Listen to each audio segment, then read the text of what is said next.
voulais vous parler, je vais faire plus vite que cette présentation, je faisais en 45 minutes, donc je vais passer plus rapidement. La question, une vraie question, c'est qui se pose pour nous actuellement et qui s'est posée pour nous par hasard, qui est la définition des microbes. Et en particulier, comment nous on classe nos virus géants. Pour mettre les choses en perspective, la définition des microbes, c'est une définition qui a été, le premier qui a porté le nom de microbe, c'est Pasteur qui a dit ça, et il avait rencontré dans le couloir de l'Académie de médecine un chirurgien qui s'appelle Sénilot, qui lui a dit, tiens, tes bestioles, tu devrais appeler ça des microbes, parce qu'on voit ça au microscope. Donc Pasteur a dit, comme me l'a suggéré M. Sénilot, je vais appeler ça les microbes. La deuxième révolution, c'est donc les Français qui ont fait ça. Les Français aiment les noms. Hein. La deuxième découverte, la deuxième dénomination, ça a été Chaton, qui est un type qui a travaillé, un type Pasteur qui n'a rien fait d'autre que ça. Il a fait sa thèse et une publication en français là-dessus, donc c'est étonnant. Vous voyez que si on faisait les cigares sous les impact factors, le H-factor, il aurait 1, ce qui a fait qu'un seul papier dans la bibliographie que vous puissiez retrouver. Et ce 1, c'était comment on distingue au microscope, c'est la deuxième étape, on distingue dans le microscope les eucaryotes des prokaryotes, c'est-à-dire ceux qui ont une membrane interne et ceux qui n'ont pas de membrane interne. D'accord? Et ça, c'est grâce à l'arrivée du microscope électronique qui permet de dire, attendez, il y a des choses qui ont un noyau et des choses qui n'ont pas de noyau. Donc celles qui ont un noyau, c'est eucaryotes, c'est-à-dire que c'est normal. Ce qui est normal, c'est comme nous. Les prokaryotes, c'est ce qui n'est pas comme nous, c'est primitif, donc c'est prokaryotes. Ensuite, Karl Erik, qui vient de mourir récemment, mon point de vue, aurait dû avoir le prix Nobel de chimie, a travaillé toute sa vie sur les ribosomes, et à sa grande surprise, les séquences de ribosomes lui ont montré que, contrairement à ce qu'on pensait, il n'y avait pas les eucaryotes et les prokaryotes, il y avait 3 mondes basés sur le ribosome qui étaient aussi différents les uns des autres, avec quelque chose qu'il a appelé les archées, qui est plus tard appelé les archées, parce que c'était essentiellement ce qui travaillait, c'est les bactéries hyperthermophiles, extrémophiles, et que les bactéries hyperthermophiles avaient la réputation, c'est peut-être vrai, c'est possible que ce soit, d'être les premiers organismes vivants à l'époque où la Terre était très chaude. Donc on pensait, puisque la Terre était très chaude, eh bien les premiers organismes vivants devaient être résistants à la température, et donc s'il existe quelque chose qui ressemble, pas qu'il soit archaïque, ça n'existe pas ce qui est archaïque. C'est un nom qui dit tout ce qui vit, rien de ce qui vit maintenant est archaïque, ça n'existe pas, tout a changé. Donc, mais ce qui devait ressembler le plus, c'était quelque chose qui résistait à la chaleur, et donc il a appelé ce groupe de bactéries hyperthermophiles les archées.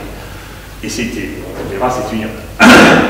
Et puis, avec Darmacola, on a eu un truc dans un microbe, qui est un microbe, c'est quelque chose qui est visible au microscope, c'est la définition de Pasteur, qui était un virus en 2003. Alors les microbes, c'est Sénilot, 1878, les prokaryotes, et donc je vais essayer de vous dire, il faut faire très attention aux définitions, parce que les définitions sont très troublantes. Une fois que vous êtes rentré dans une définition, vous n'arrivez plus à sortir de la définition. Et donc, cette définition des eucaryotes et des prokaryotes amène à penser qu'il n'y a pas de membrane interne chez les bactéries, par exemple, et qu'il n'y a pas les éléments génétiques ne sont pas condensés à l'intérieur d'une membrane nucléaire. Et c'est faux. Alors c'est faux d'abord pour cette bactérie qui s'appelle Xanthomycete, et puis c'est faux, vous voyez bien qu'il y a une membrane interne, il y a un noyau, il y a même un nucléole. Pourtant c'est bien une bactérie. Et c'est faux aussi, et ça a été un truc terrible qui est arrivé, parce que ce first s'est foutu de moi, donc ça m'énerve quand on se remet moi, parce qu'une fois, on avait publié avec Grubb, qui travaillait avec moi, des photos en microscopie électronique de Baraclamia, et ce first a présenté dans un meeting où j'étais mes photos. Regardez, Didier est passé à côté de. On avait des images comme celui-là, là, vous voyez, cette espèce de croissant, hein, on est très intéressé par ce croissant, et il n'a pas vu qu'il y avait une membrane interne, et donc que les chlamydia, une partie des chlamydia, donc la première photo montrant qu'il y avait les chlamydia, qu'il y avait une membrane interne, c'est nous qui l'avons publié, et on ne l'a pas vu. Parce que, pour nous, on ne pensait pas, personne ne pensait, à part Fers, à regarder si les bactéries avaient un noyau. Donc il faut faire très attention. Le fait qu'on ait défini à l'avance que ça n'avait pas de noyau, pas de membrane interne, ça empêche de voir. On l'a publié, il y avait 5 ou 6 photos magnifiques, donc on garder, on voyait les répéter, mais on ne pouvait pas les voir simplement parce que la dénomination, la qualification nous empêchait de regarder. Et vous voyez, on va le retrouver. C'est pour ça que moi j'ai appris à ne plus. J'avais une nature qui m'y portait, mais ça s'est exagéré avec le temps, de ne pas croire aux définitions ou aux dogmes, et plus ceux-ci sont anciens et établis, plus ils sont faux, et plus il faut s'en méfier.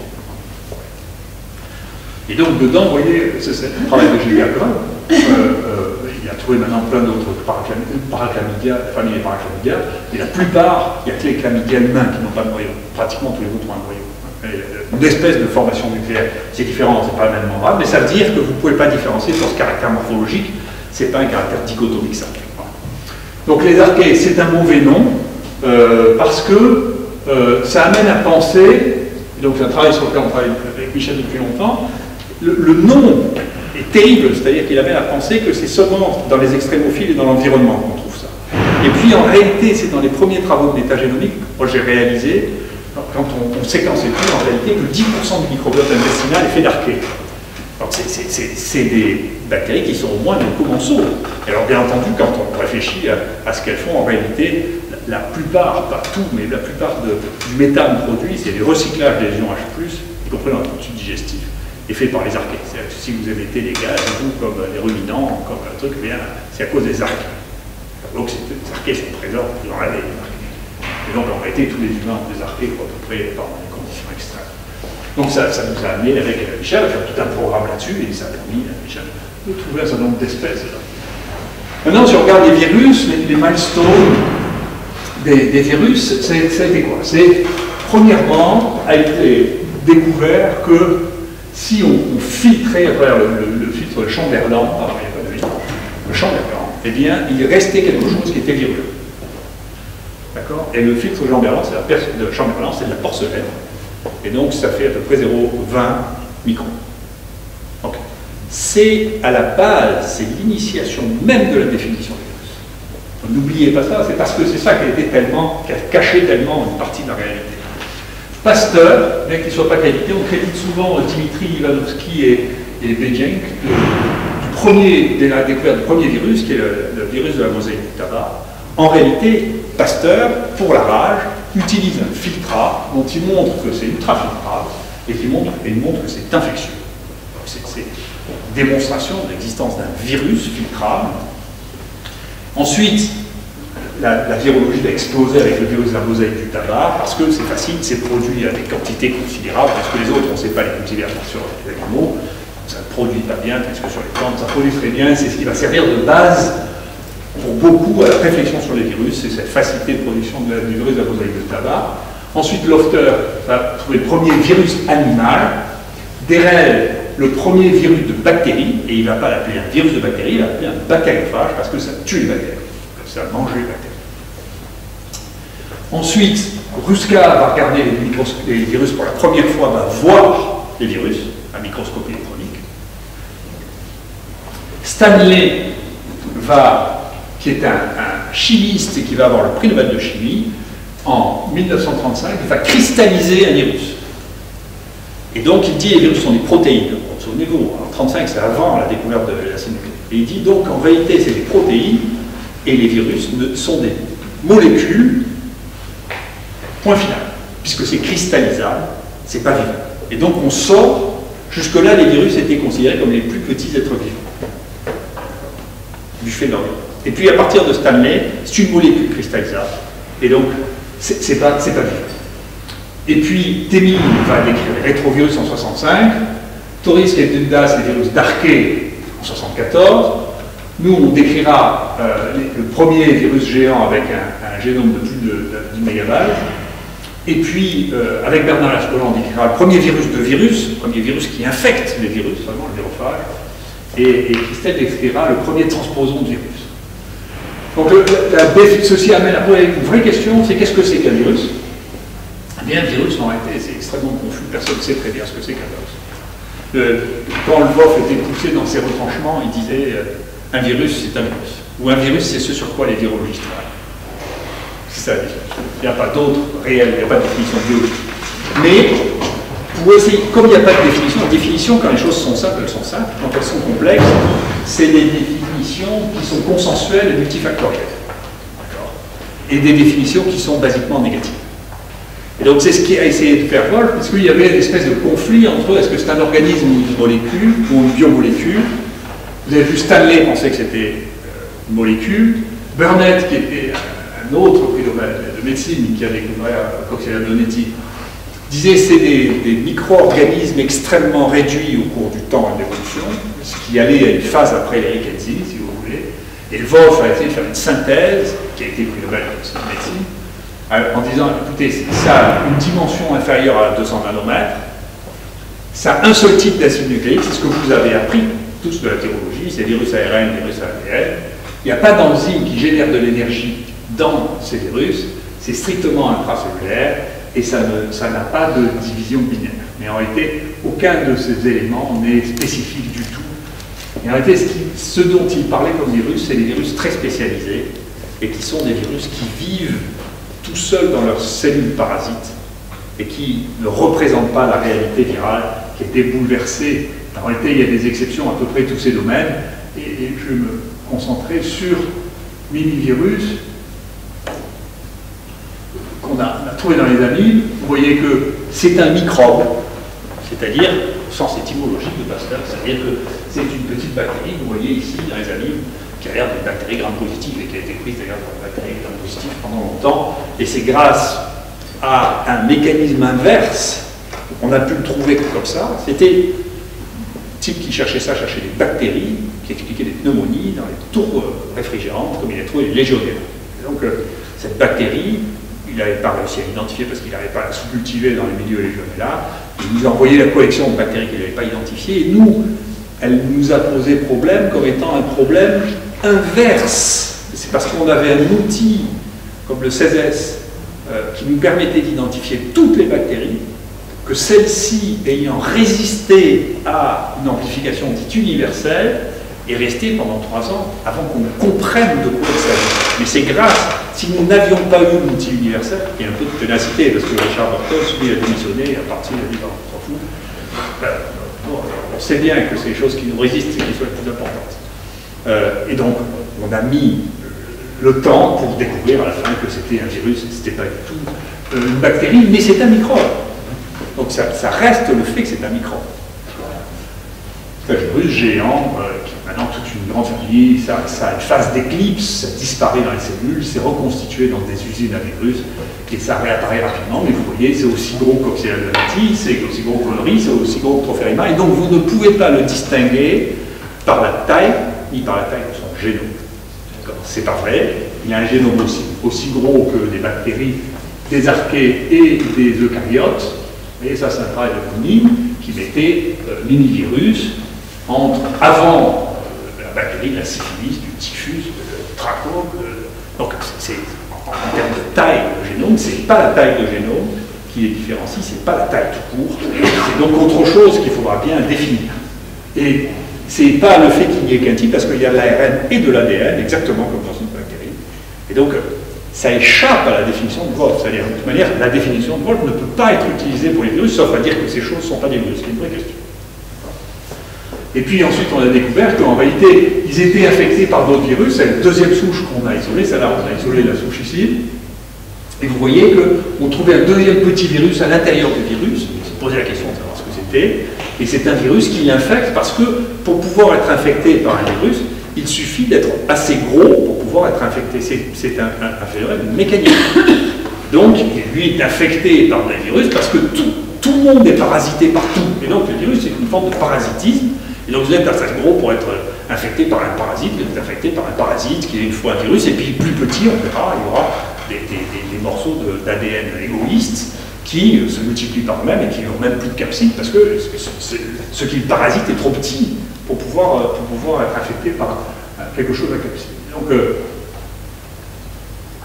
et donc vous voyez que si on regarde, si on essaie de figurer maintenant les virus, les groupes des virus, maintenant on se retrouve là aussi avec 4 groupes de virus, les virophages, les bactériophages, les archévirus et les virus des bactéries eucaryotes. Et donc on se retrouve face à une situation dans laquelle on n'est plus à 3, mais on est à 4. Et donc c'est les autres virus qu'on a trouvés, et qui continuent à poser la question. Ah, ça, c'est toute la collection maintenant qu'a Bernard. Et donc, c'est un point très important, parce que, quand même, pendant 100 ans, on a manqué, tout le monde, tous les scientifiques du monde ont raté les virus les plus visibles de tous, ceux qui étaient visibles au microscope, simplement parce qu'on avait dit que les virus étaient petits. Non seulement on ne les voyait pas, on refusait de les voir. On dirait que la bactérie incultivable, parce que là, trace cellulaire bizarre, un symbiote, on ne savait pas. Ou bien alors, on les éliminait, puisque toutes les études de virologie commençaient par un premier stade qui était pour se débarrasser des contaminants à filtrer. Et donc on filtre sur 0,200, et donc il n'y a plus de virus. Donc la définition a créé l'impossibilité pendant 100 ans de voir les gros virus. Et partout. En réalité, c'est une entité extrêmement commune. Alors au début, on emmerdait tout le monde avec nos virus, alors on leur dit, mais il y a probablement eu qu'un seul, et là, c'est une exception. Quand les choses commencent, on dit il y a une exception. Alors c'est pas une exception, personne ne regarde, dès que vous commencez à regarder, vous en trouvez. Maintenant, ici, on a 65 souches différentes, on est tout en train de passer, donc, et ça, c'est dans un seul laboratoire. Et donc, en réalité, maintenant, quand on regarde, on a trouvé dans les selles, chez les humains, dans le sang, dans les expectorations, dans les ganglions, et donc, en réalité, si on se donne les moyens de les trouver, on les trouve, et y compris, ça c'est un travail qui vient d'être fini par Christelle dans le laboratoire, y compris chez les donneurs de sang. En réalité, chez les donneurs de sang, j'ai une partie non négligeable, 7% des donneurs de sang, ont un virus que vous pouvez voir au microscope qui circule dans le sang et que personne n'a jamais vu. C'est extravagant. Vous pensez à ce que c'est étudier le sang humain, c'est incroyable, avec tous les risques de transmission. Alors on ne sait pas ce que ça fait, ça donne, je ne sais pas si ça rend plus gâteux, au contraire, si ça augmente l'expérience de vie, on ne sait rien du tout, personne ne le sait, personne ne le savait jusqu'à maintenant. Et je vous rassure, il n'y a pas que nous. Gilbert qui a été formé ici, Gilbert Gobb a trouvé lui son virus aussi à lui. Celui-là s'appelle Marseille virus, mais lui il l'appelait Lausanne virus, et la première chose qu'il a fait, parce qu'il a été à la bonne école, si j'ose dire, il a regardé lui aussi chez le RO5, il a trouvé comme nous, il y en a 37 et 10% qui ont ça. Dans le sang, en PCR, avec leurs anticorps. Et c'est probablement transmis par le sang, parce que ce qu'on est en train de voir, c'est que les produits transfusés, on en monte 2 fois plus que ceux qui n'ont pas été transfusés. Le rôle de la transfusion sanguine est probablement déterminant. Et donc ça se transmet, et qu'est-ce que ça fait? On ne sait rien. Voilà. Ça c'est le premier isolat qu'on a chez un humain avec l'homéopathie, avec la sérologie. Et donc tout ça pour dire, voilà, avec toutes ces exceptions, comment on définit les virus? Alors, c'est compliqué de définir les virus, et donc on a dit, attendez, est-ce qu'on peut se passer de définir, alors, les gens définissent le monde et le monde du vivant sur bactéries, maintenant archées et eucaryotes. Les virus sont exclus depuis ce temps. Mais quand on fait des séquences massives d'ADN, si on fait l'ARN, ça sera beaucoup plus dramatique, bien dire. Mais si on fait l'ADN, déjà de l'environnement, sans réfléchir, on séquence tout, on fait tout. Qu'est-ce qu'on trouve? On trouve qu'il y a 10 à 15% des gènes qui ont quelque chose à voir avec quelque chose qu'on connaît chez les organismes qui ont un ribosome.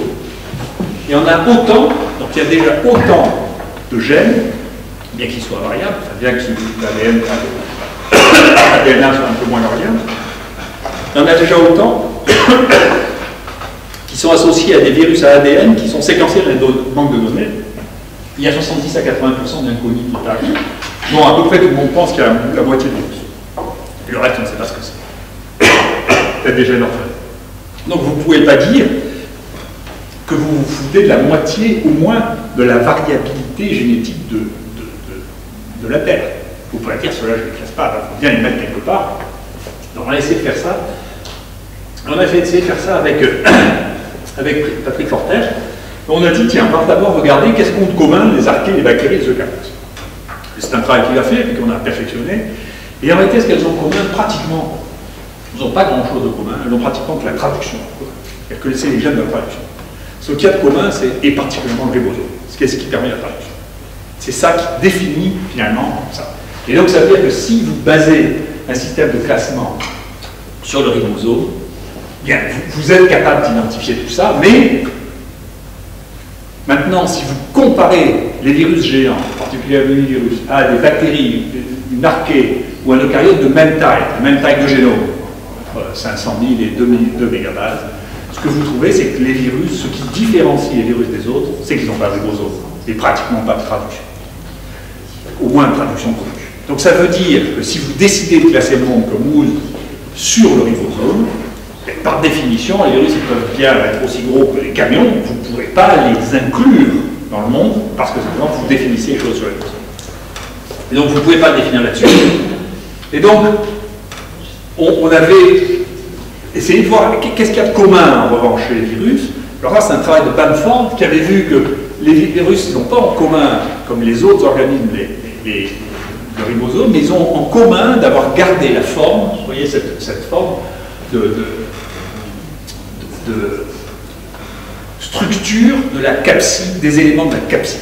Et ça, c'est conservé chez presque tous les virus qui ont une capside, quel que soit ce qu'ils parasitent. Mais c'est un signal qui est tellement ancien et qui a tellement varié qu'on n'en trouve pas la trace génétiquement, on n'en trouve la trace que sur les structures. C'est-à-dire la forme n'a pas bougé, mais la définition génétique de ça a tellement bougé que vous n'arrivez plus à les relier entre eux. Et donc c'est une autre manière de retrouver un ancêtre commun à une molécule, c'est de regarder leur structure. Et donc ça c'est la structure de la capsule qui est très facilement reconnaissable. C'est la capsule. Donc on suspecte que la même structure donne la même origine, et donc on finissait en disant écoutez, il y a dans le monde de ce qui contient de l'information génétique, il y a les organismes qui codent pour un ribosome et il y a les organismes qui codent pour une capside. Et ce qui code pour une capside, ça représente une partie importante de ce qu'on qualifie de virus actuellement. Et puis pour le reste, on ne sait pas où classer en réalité. C'est beaucoup de gènes égoïstes, les plasmides, les rétroposons, les satellites, les transposons, les viroïdes. Tout ça, on ne sait pas très bien où classer. Pour l'instant, c'est classé dans les gènes égoïstes. Alors maintenant où on en est, basé là-dessus, moi j'avais attendu un certain temps. Le premier papier que j'ai fait sur le génome, j'avais dit, écoutez, il s'agit probablement du 4e domaine de la vie, parce qu'on avait trouvé 7 gènes qui étaient communs avec les autres, à partir desquels on avait pu mettre un arbre et montrer qu'il y avait 4 branches. Puis ça a suscité un tel antagonisme, j'étais le seul au monde à dire ça, donc tout le monde s'est désassocié de moi, y compris mon co-auteur, d'ailleurs, c'est lui qui dit ça.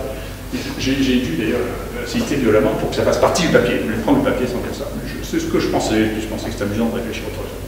Mais il faut laisser un peu le temps d'y gérer. L'histoire a été reprise par un de mes étudiants, un postdoc, qui s'appelait Ami, dans mon laboratoire, qui n'était pas censé faire ça, il était censé faire la chirurgie des mitochondries.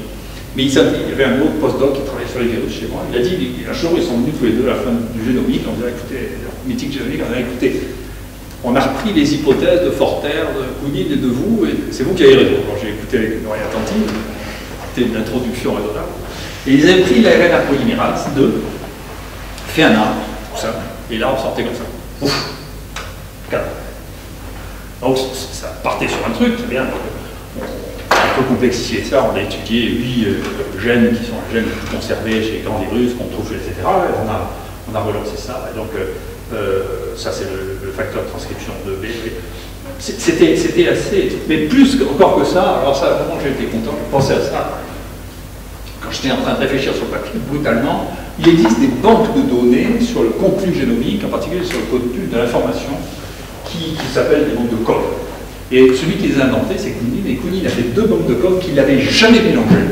Une banque de code pour les virus, et une banque de code pour bactéries, archées, eucaryotes. Et donc, si on faisait une clusterisation par contenu génomique, les grands virus d'un côté, les bactéries, les archées, les eucaryotes, on trouvait non pas avec des arbres phylogéniques, non pas en construisant des arbres, mais simplement en contenu génomique, vous retrouvez avec pareil 4 groupes distincts qui traduisent 4 modes de vie différents, mais qui ne sont pas plus différents entre eux que les virus des autres, que les virus géants. Donc ça nous amène à remettre en cause, et aussi bien sur le plan phylogénique, il y a une phylogénie qui existe, que sur le plan du contenu génomique, que sur le plan de la taille, ça nous oblige à remettre les choses en cause sur qu'est-ce que c'est. Ça nous a amené à proposer de créer les mégavirales, et à la fin de poser la question de finalement comment on va définir ça. Une nouvelle proposition de l'année 2013 que je vais passer dans 2 ou 3 endroits, c'est-à-dire qu'il faut sortir du monde à 3. On a eu 1 microbe, on a eu 2 les eucaryotes et les prokaryotes, on a eu 3 les eucaryotes basés sur les ribosomes, les eucaryotes, et puis 4 maintenant, ce que j'appelle les trucs, dans les microbes, c'est-à-dire dans les choses qu'on voit au microscope, il y a 4 trucs. Donc après, j'appelle ça le truc, bien entendu, parce que c'est du français. Après, je peux trouver un acronyme, et on sait tous trouver des acronymes quand il faut. Et donc, j'ai pris comme acronyme les Things Resisting Incomplete Classification pour mettre 4, les bactéries, les eucaryotes, les archées et les mégavirales. Parce que ce qui est visible au microscope et qui est vivant, ça s'appelle un microbe, et que donc il faut bien qu'on case ce microbe dans une case, parce que la première chose de la science, il faut oublier ça, on oublie ça parce qu'on ne pratique pas la science de manière réfléchie. La première base de la science, c'est l'observation. La deuxième base de la science, c'est la classification. C'est ensuite que l'on essaie de comprendre comment, et jamais pourquoi. Après, pourquoi, c'est une question religieuse, c'est une question